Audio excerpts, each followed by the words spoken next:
Sebanyak 1.050 pasukan TNI yang tergabung dalam Satuan Tugas Operasi Perbantuan Badan Nasional Penanggulangan Bencana atau BNPB dalam mengatasi kebakaran hutan di Sumatera Selatan tiba di lapangan udara Talang Betutu, Palembang, Kamis 10 September 2015. TNI gabungan ini diperbantukan untuk memadamkan titik api di dua wilayah di Sumsel. Menurut Brigjen Komarudin Simanjuntak, Kasdam 2 Sriwijaya, personil TNI gabungan ini bertugas selama 14 hari ke depan.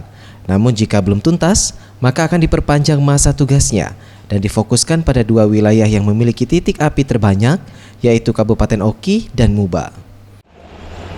Sementara perintah operasinya dari Cilangkap ini terhitung mulai hari ini sampai 14 hari ke depan.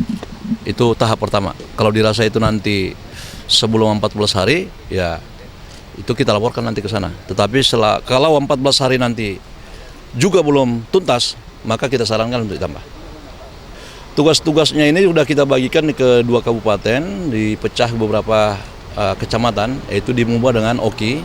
Tugasnya adalah membantu satuan yang sudah tergelar sekarang, ada 2 SSC, dan ini adalah 3 SSC, 1.050 orang, membantu memadamkan di titik-titik hot atau di hotspot, supaya segera tuntas.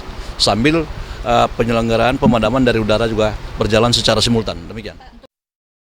Ia menambahkan, untuk penangkapan pelaku pembakaran, TNI bekerja sama pada polisi setempat. Sementara titik api terparah berada di Pedamaran Timur Kabupaten Oki dan Bayung Lincir, Musi Banyuasin. Ferry Jati Nugroho, Septiawan Rizky, Sriwijaya TV.